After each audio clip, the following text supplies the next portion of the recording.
ქაზიმ ქოიონჯუ, ლაზი პოლიტოლოგი და მუსიკოსი, რომლის მოღვაწეობამაც დიდი როლი ითამაშა თურქეთში მცხოვრები ლაზების კულტურული ღირებულებების აღდგენა შენარჩუნებაზე 2005 წლის 25 ივნისს გარდაიცვალა. იგი მშობლიურ სოფელ პანჭოლაში ერთ-ერთ მთის კალთაზე დაკრძალეს, სადაც მის გასახსენებლად მუსიკოსის თაყვანისმცემლები, მეგობრები და ოჯახის წევრები ხშირად იკრიბებიან. 9 წელი გავიდა, რაც ქაზიმი ჩვენთან ერთად აღარ არის. ძალიან მძიმე ტკივილია და სიტყვებით ძნელია ამ განცდის გადმოცემა. ჩემთვის ყოველი დღე მძიმეა ძმის გარეშე. ჩვენ დღემდე ვმღერით მის სიმღერებს მშობლიურ ლაზურ ენაზე და ეს ჩვენთვის ძალზედ მნიშვნელოვანია.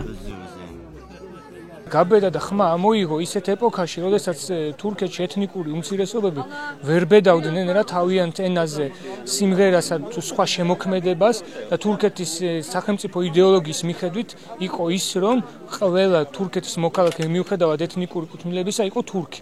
ქაზიმ ქოიონჯუმ ეს პრინციპი შეცვალა და ამის დასტური იყო ის, რომ მისი მეგრული სიმღერა დიდო უნანა რამდენიმე თვის განმავლობაში იყო პირველ ადგილზე თურქულ ჰიტ აღლუმებში.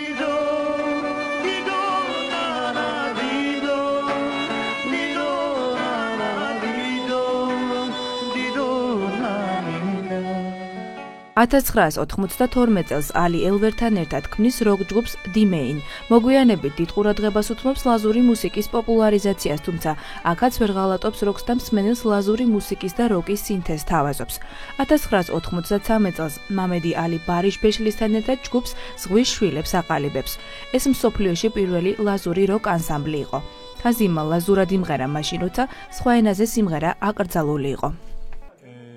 ჩვენ ერთად დავაარსეთ როკ ჯგუფი, რომელშიც ლაზურად მღეროდით სიმღერებს. ის იყო ადამიანი, რომელიც ჩვენს ცხოვრებას ალამაზებდა. მისი ამოწნობა მხოლოდ სიმღერებით შეუძლებელია. იყო სოციალისტი და იბრძოდა ლაზური ენისა და სიმღერების გადარჩენისთვის და მისი ეს საქმე დღემდე ცოცხალია. ქაზიმ ქოიონჯუს ყოველთვის ეამაყებოდა მისი ეთნიკური წარმოშობა. 1995 წელს ზღვის შვილებმა პირველი ალბომი გამოუშვა, რომელსაც საკმაოდ უცნაური სახელი არ ვიცით დაარქვა.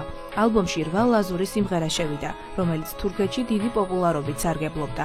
1998 წელს ალბომის სახელწოდებით იგზას ანუ გზაში გამოვიდა.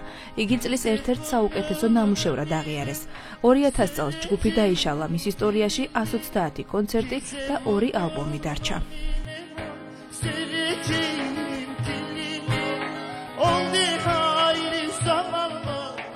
ჯგუფის დაშლის შემდეგ ქაზიმი მარტო აგრძელებს მოღვაწეობას, ხშირად ესწრება ლაზური კულტურული ორგანიზაციების შეკრებებს. მომღერალი ფუად საკასთან, ვულკან კანაკომთან და ბაია შაჰინთან ერთად მონაწილეობას იღებს სატელევიზიო პროექტში შავი ზღვის მუსიკა.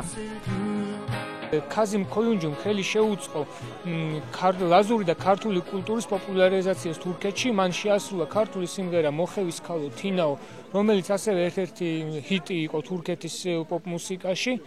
და ვთვლი, რომ ლაზები არიან ქართველების ერთ-ერთი ყველაზე უფრო ახლო მონათესავე და ყველაზე უფრო სისხლისმიერი ხალხი და შეიძლება ითქვას მოძმე ხალხი. 2003 წლის აგვისტოში ქაზიმ ქოიონჯუ საქართველოში ჩამოვიდა. მას განსაკუთრებული დახვედრა მოუწყვეს, რამაც წარუშლელი შთაბეჭდილება მოახდინა მომღერალზე. იგი ხშირად იხსენებდა საქართველოს და ქართულ ხალხს ძმებს უწოდებდა. 2005 წელს ქაზიმს ექიმებმა ფილტვის კიბოს დიაგნოზი დაუსვეს. 33 წლის ქაზიმი ავადმყოფობას არ ნებდებოდა, კონცერტებზე მაინც მიდიოდა და მსმენელს არ ღალატობდა. ავადმყოფობის პერიოდში დაწერა ჰიმნი ტრაბზონსპორტისთვის. 2005 წლის 25 ივნისს მომღერალი გარდაიცვალა.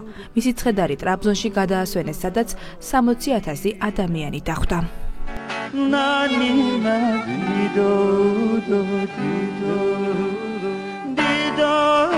do